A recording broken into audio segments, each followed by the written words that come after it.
వేగోల్డ్ trusted gold buyers మీరు తాకట్టు పెట్టిన బంగారాన్ని విడిపించి ఈ రోజు ఉన్న మార్కెట్ ధరకు కొనబడను. బ్రహ్మాండం అనే పదానికి కాస్త దూరమైనట్టుగా కనిపిస్తుంది గత కొంతకాలంలో. ఎందుకంటే పశ్చిమాసియాలో జరుగుతున్న యుద్ధం కారణంగా ఇంధనం కొరత అనేది ప్రపంచాన్ని వణికిస్తుంది అనమాట. హర్మోజ్ నది తెరిస్తే తప్పితే ఇంధనం వచ్చే పరిస్థితి లేదు. ఎక్స్పోర్ట్స్ ఇంపోర్ట్స్ ముఖ్యంగా ఈ ధరలు ఎప్పటికప్పుడు పెరుగుతూ పోతుంటే ద్రవ్యోల్బణం కూడా ఏర్పడే పరిస్థితి ఉంది. ఎలా చూస్తారు సార్ అసలు ఈ పశ్చిమాసియాలో జరుగుతున్న యుద్ధము ఇదంతా కూడా ఇది ఎప్పుడు ముగింపు కావచ్చు? అసలుకి దీనివల్ల మనకు జరిగే నష్టం ఏంటి అసలుకి? అంటే నేను నడుస్తున్నది అంటే బాగా నడుస్తున్నది అని చెప్పాను. మా పరిశ్రమ రకరకాల ప్రోడక్ట్స్ మేము తయారు చేస్తాం. సార్ ఒక ప్రోడక్ట్ మాత్రం ఇరాన్ నుంచి వచ్చే కెమికల్ మీద అంటే ఫ్యూయల్ మీద మేము ఆధారపడి ఉంటాం. ఇరాన్ నుంచి వస్తాం మెథనాల్. సౌదీ నుంచి వస్తుంది మెథనాల్. అది ఆ ప్రోడక్ట్ వల్ల చాలా ఇబ్బందులు పడుతున్నాం. అది ఆ ఒక్క ప్రోడక్ట్ తప్ప. Okay sir. మిగతా ప్రోడక్ట్స్ అంతా మోదీ గారి లాంగ్ విజన్తో వాళ్ళ ప్లానింగ్తో ఇంతవరకు ఫ్యూయల్ షార్టేజ్ కానీ ఇవంతా ఇంతవరకు మేము ఫేస్ చేయలేదు. Okay. Future we don't know, but realistic way so far we have not suffered or any other industry also. Only based on the Iran based ఉండే కెమికల్స్, ఇరాన్ బేస్డ్ ఉండే petroleum products అక్కడ block అయింది. మీరు చూసే ఉంటారు cylinders, మన house hold cylinders effect అయింది. మళ్ళీ షిప్ రావటం, మళ్ళీ ఆ వెసులుబాటు మనకు జరిగింది. సో ఈ విధంగా మనకు ఇంతవరకు మనం సీరియస్ ఎఫెక్ట్ అనేది ఇంకా మేము చూడలేదు because of the Modi government. So ఇంకా మనం ఇంటర్నేషనల్ దృష్టిలో మనం చూస్తే ఇది game of the America and Russia అని కూడా అనొచ్చు నేను. Game it's definitely. రష్యాకి ఏం అవసరం సార్? రష్యా అవసరం అంటే రష్యా పట్టించుకోవటం లేదు realistic way what they are saying. రష్యాకి ఏమంటే ఈ వార్ వల్ల యుక్రెయిన్ వారు ఆయన కొద్దిగా ఈజీ అవుతుంది వార్ చేయడం. Okay okay sir. The diversion will be there. మీరు ఇవంతా పేపర్లో మీడియాలో చదవలేరు.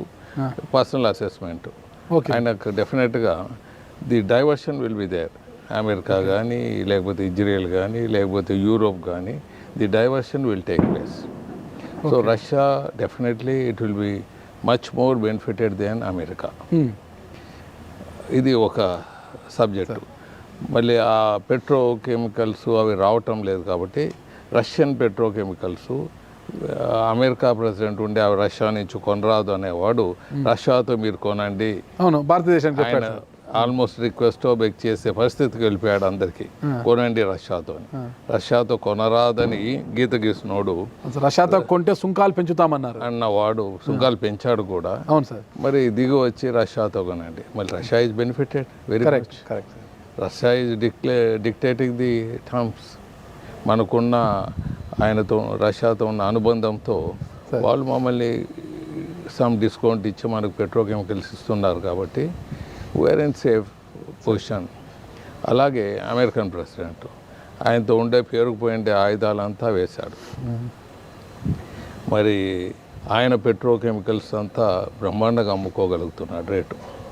Is also increase the price, is able to make the money. So America president హ్యాపీగా ఉన్నాడు, అమెరికా గవర్నమెంట్ హ్యాపీగా ఉన్నది. మీరు ఇంత ఆర్మ్స్ ఇన్ని బిలియన్స్ ఖర్చు పెడుతున్నారంటే whether they are in the war, whether they are not in the war, they have to pay the soldiers. All establishment expenditure will be there. Ships నడుస్తున్నాయా లేదా, బాగున్నాయా లేదా అని తిరుగుతూనే ఉంటాయి అవి. సో దాని నుంచి పెద్ద ఎక్స్పెండిచర్ ఎక్కువగా వచ్చింది ఏముండదు. ఒక 10% ఎక్స్పెండిచర్ ఏమైనా ఇంక్రీజ్ అయి ఉంటుంది. ఆ 10% increase would have been benefited selling the more arms to the Arab countries. అందరికీ ఆ వెపన్స్, తుక్కు వెపన్స్ అంతా ఇక్కడ వాడేశాడు. ఇప్పుడు కొత్త వెపన్స్ తీస్తారు. కొత్త వెపన్స్ తయారు చేసే దశలో వాళ్ళు ఉన్నారు. స్టోర్లో ఉండే వెపన్స్ పాతవన్నీ they were able to exhaust. So ఈ విధంగా number 1. Number 2, America is taking more time. ఎందుకంటే వాళ్ళు ఇరాన్లో ఏమేమి ఉన్నాయి వెపన్స్, ఎక్కడి నుంచి ఏ ప్లేస్ నుంచి వాడుతున్నారు, ఎక్కడ అండర్ గ్రౌండ్ నుంచి వాళ్ళు they are using this weapons, they are keeping the weapons అనేది అమెరికన్ ప్రెసిడెంట్ అక్కడ ఒక బాంబు వేస్తాడు. వాళ్ళ నుంచి ఎక్కడికి వస్తూ ఉందో, ఎక్కడి నుంచి బాంబు వస్తూ ఉందో చూస్తాడు పైన శాటిలైట్ ద్వారా. Then again they will plan it properly. And ships అంతా ఇక్కడ నుండి ఇప్పుడు హోర్ముజ్ జలసంధి దిగ్బంధం అన్నాడు. హోర్ముజ్ జలసంధి దిగ్బంధం వల్ల అది ఇరాన్కి చాలా నష్టం వస్తూ ఉంది ఇప్పుడు. And Asian countries also or Europe countries we are badly affected now. ఎందుకంటే పెట్రోకెమికల్స్ రష్యా నుంచి కాకుండా బయట నుంచి వచ్చేది ఎక్స్ట్రా కొనాలంటే మనకు we have to pay more money. And some exports also will be affected definitely from the country. Imports and exports will be. But long రన్లో it's a big lesson to the world. Okay, ఇట్లా imports మీద మనం depend కారాదు. Petrochemicals మన అస్సాం, నాగాల్యాండ్ లేకపోతే గోదావరి బెట్లో దండిగా ఉంది, చాలా ఉన్నది. It may cost little more for the pumping the. మన గోదావరి బేషన్లో దండిగా చాలా ఉన్నది, but it cost little more than other areas. Bombay కన్నా ఇక్కడ కొద్దిగా ఎక్కువ వస్తుంది. మరి ఎక్కువ అయితే ఎవరా definitely foreign exchange will be saving. The money will go to India only వర్కర్స్కు వాళ్ళకు పోతుంది. ఇండియాలో ఎక్కువ ఖర్చు పెట్టినా ఇక్కడే ఉంటుంది, ఎక్కడ పోతుంది. సో అది వాళ్ళు ప్లాన్ చేసుకోవాలా. అది కొద్దిగా ఈ బ్యూరోక్రసీలో వాళ్ళ థింకింగ్, ఒక్కొక్కరు ఐఏఎస్ ఆఫీసర్ వచ్చినప్పుడు 2 ఏళ్ళకు 3 ఏళ్ళకు ఒక్కోడు వచ్చినప్పుడు ఆ పోర్ట్ఫోలియోస్ వాళ్ళ thinking will be changing. They will impose the politicians. నేను గత 20 సంవత్సరాలుగా నేను చెప్తూనే ఉన్నాను, విండ్ పవరు, సోలార్ ఒక రాయలసీమలోనే ఫుల్గా మనం వెళ్తే కెపాసిటీ మనం ఎంటైర్ సౌత్ ఇండియాకి సప్లై చేసేంత పవర్ ఉంది, unimaginable power.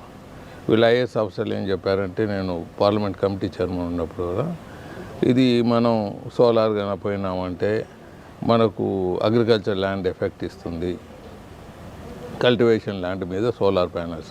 The nonsense. We have so many hills, so many unutilised lands are there. తారేడారు ఉంది, థౌజండ్స్ ఆఫ్ ఏకర్స్ కొండలు ఉన్నాయి. You can put it that one. Where you are not using agricultural land, you can put a solar plant. Solar panels you can keep. ఇది మర్చిపోతున్నారు వాళ్ళు. మా ఏరియాస్లో అసలు వాటరే దొరకని ఏరియాస్ దండిగా ఉన్నాయి, కల్టివేట్ చేయని ఏరియాస్ దండిగా ఉన్నాయి.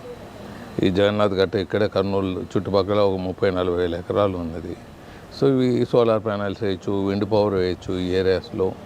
సో నేనేం చెప్తున్నా అంటే, this will definitely will help the globally. Okay. Alternative power వాడుకోవటం. Short term we are badly affected, but long term it is going to be big benefit to the world. ఈ యుద్ధం సమయంలో అంటే భారతదేశం ఎప్పుడు కూడా శాంతినే కోరుకుంటుంది. మళ్ళీ అలాంటి భారత్ను కాకుండా పాకిస్తాన్ని రాయబారిగా అమెరికా ఎందుకు పంపించిందంటారు సార్?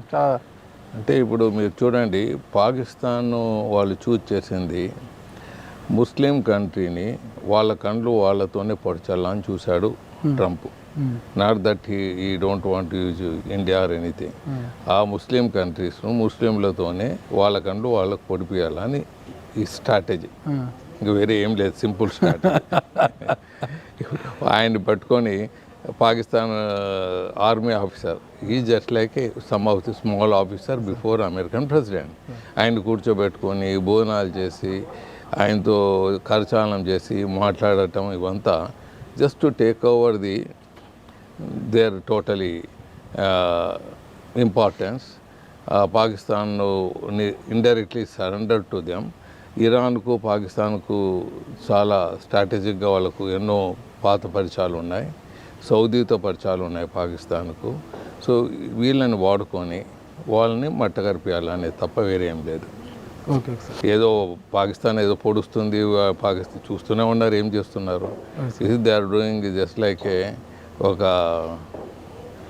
ఒక మీడియేషన్కు ఒక హాల్ ఇచ్చి మీరు మాట్లాడుకోండి, లేకపోతే ట్రాన్స్లేషన్, వీళ్ళు చెప్పింది వింటాము వాళ్ళకి చెప్పటం, వాళ్ళు చెప్పింది వింటాం వీళ్ళకి చెప్పటం. వాళ్ళు ఆపోజిట్గా ఎవరో మాట్లాడలేదు, వీళ్ళు they worked like A translators.